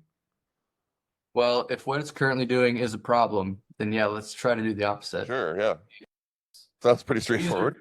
Yeah, these two choices that I made were very specific for that exact pain. And yeah, they did in some ways end up being like opposing. Yeah. Again, those are just much more targeted, but anything can help adjust that threat level so that vestibular function can be really helpful for just releasing tension, right? Visual drills, same thing. Breathing drills also are really powerful for pain relief. Really quick, show me the left shoulder assessment like we did before. Oh, yeah. Well, that went a little bit higher. Show me the other shoulder too. The one we started with is better. Oh yeah. So I Even better. actually it's even better now. So there you go. I could actually get closer to my ear, but the left one is the one that's completely messed up. And in fact, the way I describe it is if you were to if I were to rotate in towards my stomach, so I'm rotating my fist in towards my stomach. If you put an egg between my fist and my, let's say, sternum or chest, I couldn't break it. I have no Yeah. internal rotation power whatsoever. And so that's why I can't bring it past here either, because I have no rotator cuff or muscles that will allow it to go higher. Yeah. So I do a lot of exercise to try and get it there, but it's just super painful. And then I just ignore it and try to I just don't do it. Right. Yeah. And it's painful for a reason, right? Yeah. It's not ready to go there yet. Well, and there's, Uh, I mean, 3 surgeries and a ton of scar tissue, and you know, I feel like there's got to be. I don't want to get another surgery. Like my doctor said, well, I'll put you on the surgery list. I'm like, I don't want another surgery. yeah. Like you can't tie wet spaghetti together. Like it's just impossible. So it's like, what do we do? And I mean, like I said, I've tried everything short of going and getting stem cells at Ways to Well in Austin, right? Like Yeah. it's a lot of different things, but. Let me ask you one question, and then we'll start to wrap up here. My understanding before we started talking today was that there is a mind-body connection where I have a firm belief that a good percentage of the pain we feel in our body or allow our body to feel is in the we used to have a running joke in our family, like when the kids, you know, or someone in the family said, oh, I feel like I'm getting sick. I'm like, you don't have time to be sick. You have a game this weekend, right? Yeah. You don't have time to be sick. You don't have time to be hurt. Like sorry, just put it out of your mind. And I truly do believe the mind can push aside pain. I think it can, Oh, sure. or at least walk the body through it. And it's no different than when you're playing in a high intensity game. And I mentioned this on a different podcast, Brandon, where you notice the team that's losing, players are dropping like flies all of a sudden. Everyone's a little more hurt. The pain hurts a little more, you know, but when you're winning a game and you're feeling that flow, like you mentioned, I could have a broken leg and not even feel it. Yeah. And that's where mind over body kind of happens. And so that's what I kind of thought NeuroFlow would also have, and maybe it does. So explain that. But can we think our pain away? Well, yes, you can. David Goggins is a pretty good example of Yeah. that. The better question is that beneficial or not? Like, are you causing Good more point. damage Yeah, good point. than you're helping? And the question is context dependent. Sure. So there's an area of your brain. Well, first of all, the flow thing, winning team, losing team, in Yeah. flow, there's a massive amount of endorphins that are released, including one called anandamide, which is better known as the bliss molecule. So your pain relief, you have a massive shot of morphine. It's even more stronger than morphine. So you don't feel pain, and that's great, but it can be very dangerous also. Right. Okay. So there's that caveat. On the other side, in our daily life, people, especially athletes, get very good at dissociating from pain, mentalizing pain outside of a flow state, and that's not healthy. Pain is a signal. It's an important signal, maybe our most important signal. It needs Yeah. to be paid attention to and dealt with, not just like seen as an annoyance that needs to be overcome or pushed through. So that's a mindset that I am like really trying hard to change in athletes specifically. Well, that's the Um, old school mindset, right? The coach is like, it's put it out of your mind and rub some dirt on it. You know, that's what I grew up with. And I'm yeah, me appreciating too. that the modern athlete and the way coaches handle things are a little bit different now. Yeah, it's great. We're definitely making progress. Hmm. But there is, so that's the caveat, and Okay. that's we need to pay attention to pain. But there are examples and scenarios when pain is not helpful. And we need to push through it. Big game, yeah, absolutely. The example I always give is the 90-year-old grandmother, maybe 90 is a stretch, but the grandmother who lifts the car that's flipped over on her toddler grandson. Yeah, yeah, yeah. Incredible feat of Everyone's strength. heard that, the Sure. urban legend. Yeah. But also, number one, nobody talks about how grandma ended up after she lifted that car and tore every muscle in her legs and ripped her biceps off the bone and subluxed both her shoulders and tore connective tissue in all of her joints. Right? Nobody Yeah. mentions that. They just talk about the feat of strength. And the point is that your muscles have the capacity to break every bone in your body. Mm. Your nervous system is the governor of that strength. It turns it down in order to protect you. Mm. You have the capacity right now, but your nervous system won't let you do it because of safety. Sure. In times of extreme stress, when survival is at stake, it can turn that off. So that's great for those feats of strength and everything. It also happens, imagine you're in the woods, hiking around, and you fall and break your ankle. And then all of a sudden, you hear a mid-level growl behind you, and you turn your head, and there's a lovely little grizzly with 2 cubs coming after you, thinking that you look like a good lunch. Is ankle pain helpful for your survival in that scenario? No, Nope. it's not. So there's a little area of your brain called the periaqueductal gray in the midbrain area. And when it's activated, it can trigger a fight or flight response, and it chooses which one to do. In this case, it's going to be flight, right? And it has incredible pain relief. It inhibits pain signals, just turns them off. So you can run on that broken ankle. Yeah. You will pay for it later, but it's better than the alternative. So we have those abilities in our brain to do that, but those are extreme, extreme situations, and you're oftentimes going to pay for it later. And sometimes that's okay. The trade-off is fine. But when we're trying to do that in everyday life and avoid pain and avoid the signals are just going to get louder and louder and louder. Yeah. They're going to change.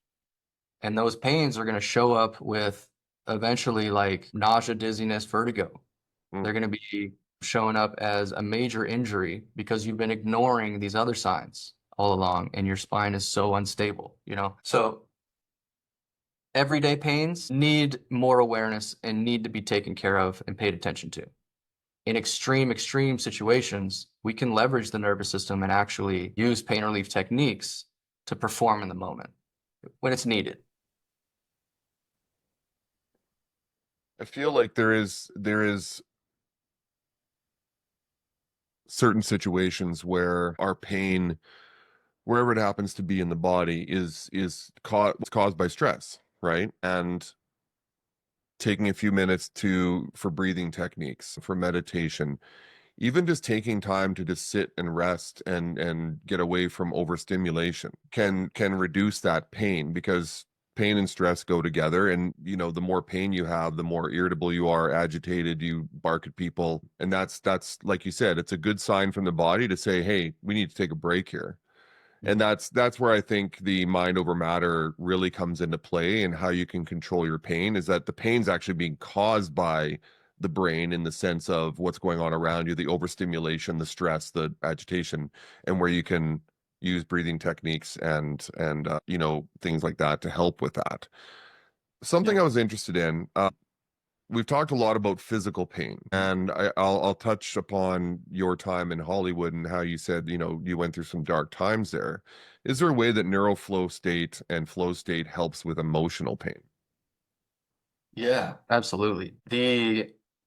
The research on this one is less robust and less clear, but there are studies out there around things like PTSD and flow that are super promising. And you're seeing a lot of it in the psychedelic space, which you mentioned briefly before, like psilocybin, MDMA, and I believe there's even some research out there about cannabis in micro doses for helping people deal with all sorts of emotional type pains, like past trauma or depression or anxiety, things like that. Yep. All of those are useful plant medicine tools. I'll start by saying that. I think they have great, great value. Yeah. I put them in the category of flow shortcuts. Okay. Because I think that's what they do. And if you put them next to each other in brain scans, the psychedelic experience and the flow experience are very similar with some marked differences.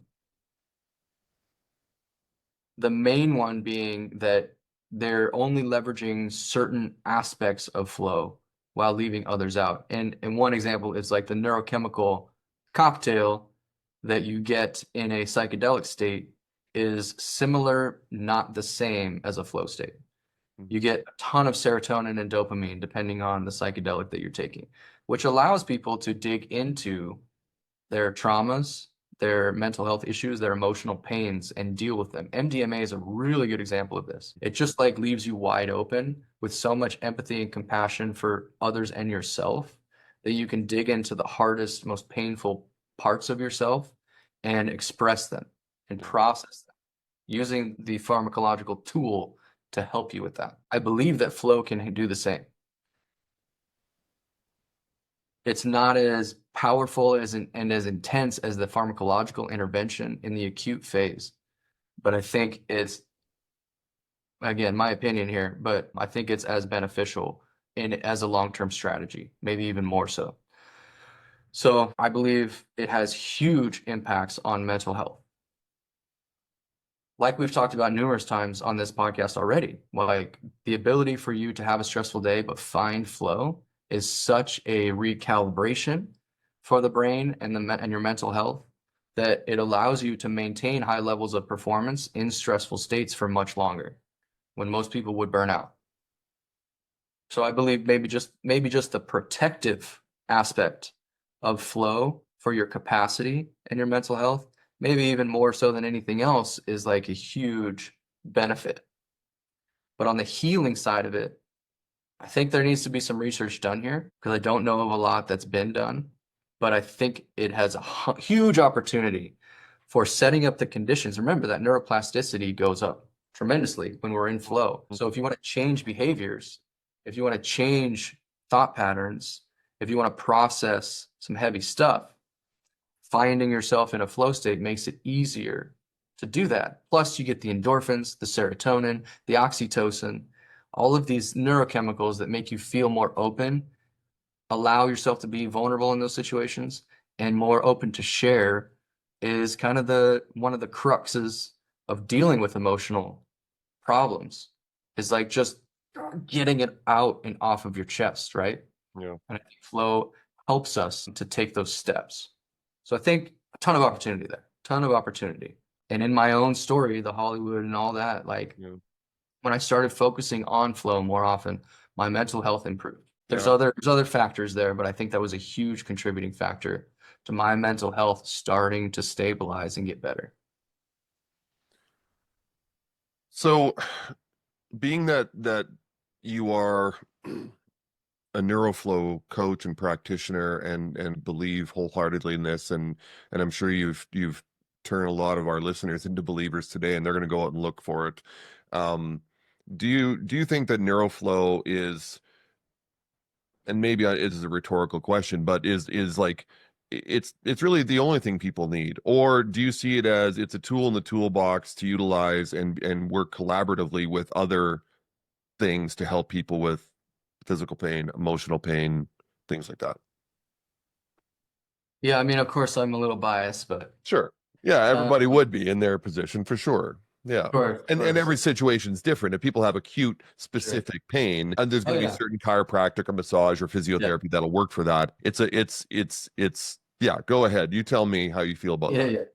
Well, that's a good caveat. Like if your back is broken, I don't think NeuroFlow is gonna help you in Right.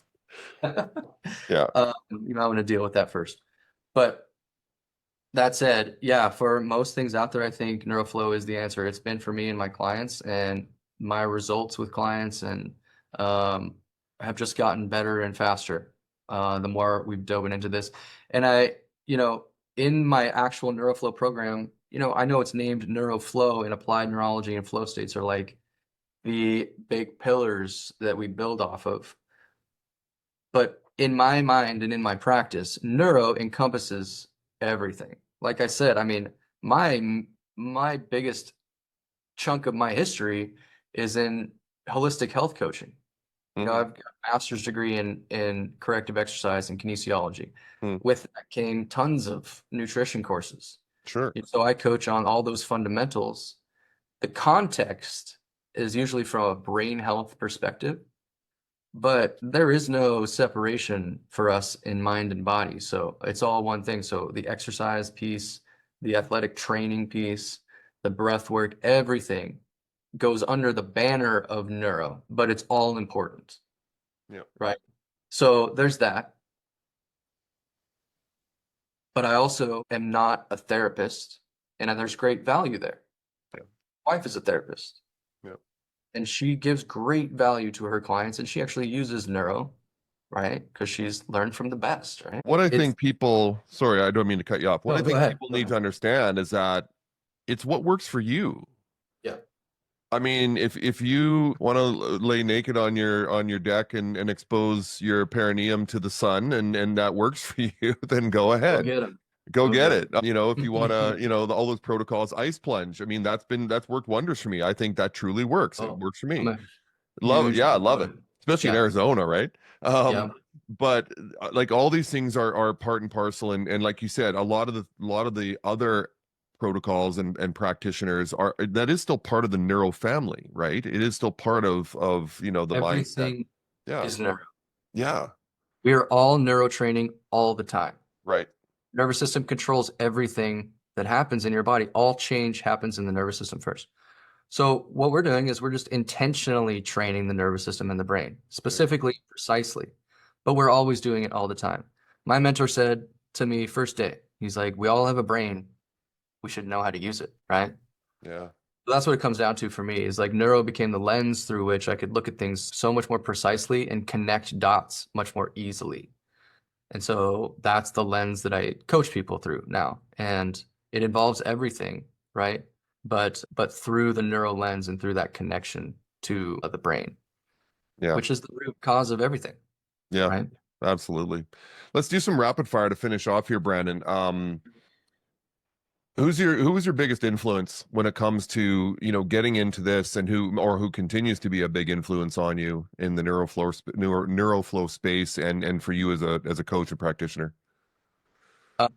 Two people come to mind immediately, and one is my mentor, Matt Bush Okay. at Next Level Neuro. Him and his wife, Kathy Mock, started Next Level Neuro, and I was in their inaugural mentorship.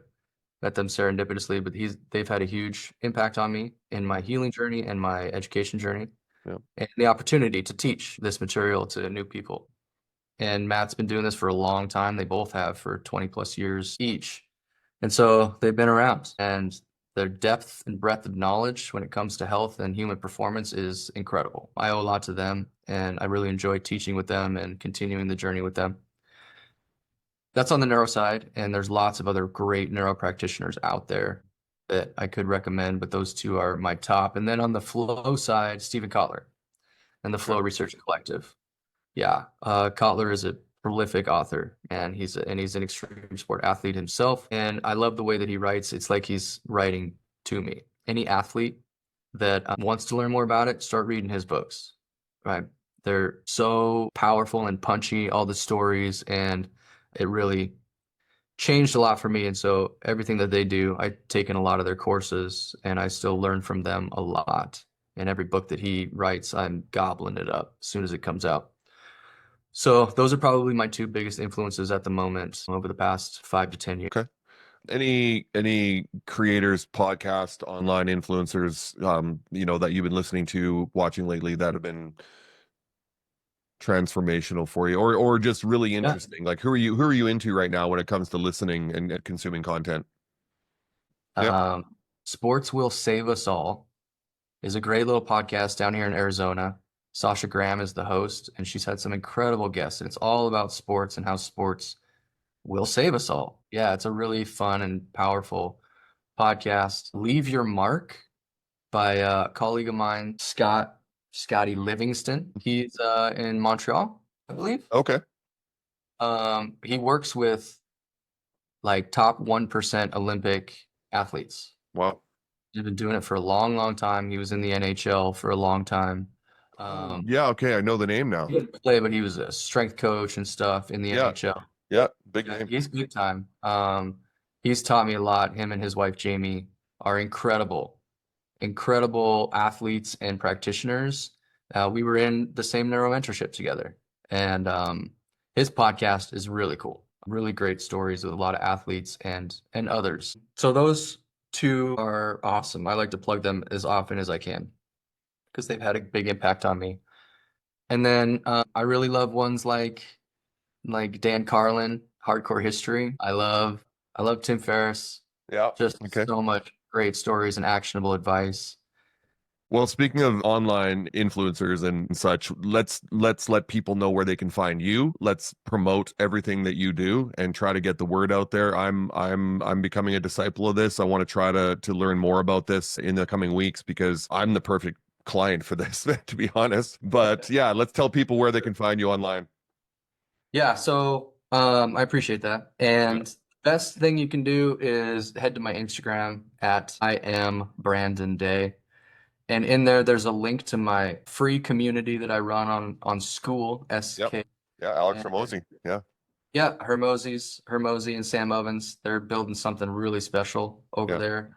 I'm loving it. I have a free community on there where I have a ton of resources. Like you could walk yourself through all of these neurotraining assessments and drills and build Okay. yourself a nice little program. You can Nice. watch trainings on flow states and engage with the community, which is a lot of athletes and other neurotrainers. So you can learn a lot in there. And then, of course, I have the paid community where I show up and coach 3 hours a week for Yeah. a small group there. And then I, of course, work with people one-on-one as well. But if you head to the Instagram page, you can kind of walk yourself through the different levels of resources and investment and stuff like that right from there. So that's where I would start. Excellent. Well, Brandon Day, it's been incredible. I mean, we're at 2 hours now, which it felt like about 15. There you go. We got in the flow, Yeah. like you said. Didn't even feel like 2 hours at all. I want people Yeah. to look into this. If this interested our audience today, please go and check out. I'm gonna have all the links in the show notes and on the screen probably. But continue to do what you're doing. You believe in it, and there's going to be detractors out there, just like there is with any philosophy that comes out. There's people that are detractors against what I do, but you have to focus on being genuine and authentic, and just putting, like you said, the effort into it. And those who genuinely find value in it will come to you. And this is going to help you grow. And good luck to you and your wife and your family. Three triplets, or well, three triplets, three babies, Yeah. which must be incredibly exhausting at times. I mean, I don't know how you get into any flow state when you got three little ones. How old are they now, Brand? 9 months. Oh gosh. Is there ever a time where they all sleep at the same time? Man, I gotta tell you, Quinn, we've been pretty blessed. Yeah. We had a night nurse. When you get to 3, there's not a lot of options. You surrender to Yeah. help wherever you get it. So we hired a night nurse and she helped us get them to sleeping through the night at about 12 weeks. Oh. And it's rare that anybody's waking up during the night. So, that one thing makes all of it so much easier. I'm gonna We add have a our struggle. Don't get me yeah, wrong. But I'm gonna add a but question. I'm gonna add a question to you. How has becoming a father changed your life? Especially to three right away. dude, I can't even, it's hard to put into words how profound the change has been. And you mentioned flow and how it's harder, and in some ways it can be at work since I work from home and I can hear them outside right now. Hopefully you can't, but they're always there. It can be a distraction from work. But when I'm with them, first of all, I make a point to never be distracted with them. If I Mhm. leave the phone in the other room, perfect. Turn it off even. Yeah. But I'm always present. And there's no easier way to find flow states than with a child. Huh. Interesting. You want to see a person living in flow, watch a child. Watch them play. Yeah. There's no there's no hindrance. There's no self-referential thinking. There's no second guessing. They're in the present moment all the time. They're using their creativity and imagination to just make up a world and just be in it. Yeah. If you want to find flow, go hang out with babies Yeah. because it's like so Non-stop growth mindset. Because yeah, they don't know they have limitations. They haven't figured that out yet. exactly, And exactly. you know what? It's really disappointing that we as humans eventually get to that point where we do have limiting beliefs and things that we think we can and cannot do and have almost a fixed mindset. And that is a beautiful thing about babies and toddlers is that they just do. Yeah. They just do. The most powerful thing that I heard recently was just the other day was Jordan Peterson on Rogan's podcast talking about young men specifically, but this idea that we have all these adults that are acting like babies in the world. And and his point was that The point of life was to get back to the childlike state. There you go. It's not to remain there. No, you have to come out of it. You have to grow up. You have to learn discipline and give effort, right? All in the hopes that we can get back to this childlike state, which I believe that's flow.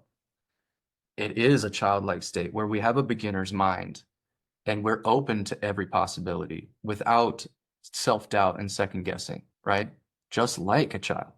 So if we can, that's like the ultimate aim of a life well lived, is to get back to that state of just awe and wonder and Yep. living in the moment, right? With the responsibility, the discipline, and the effort, right? That's like the crux. And I thought that was so powerful. So Yeah, and I think it's continuing just to say yes to every opportunity that comes your way. I mean, we want it to be safe and everything, but just saying yes to opportunities and life experiences. You know, we don't lay in our deathbed going, man, I wish I would have had more cars. You say, I wish I would have visited Europe. I wish I would have traveled here. I wish I would have done this more with my kids. And that's something that my wife and I are really embracing now in my semi-retirement, is because, once again, God doesn't promise you tomorrow. Especially as you get into your 50s and, and 60s. It's like, you mean, you could have a heart attack, whatever. It's like, embrace every day with that childlike awe and wonder. And it's hard to do that when you stay in the same city, place, house, work nonstop 24/7. You've got to expose yourself to truly, experience life. So I'm glad you brought that up. Well, thanks again, Brandon. This has been a wonderful conversation.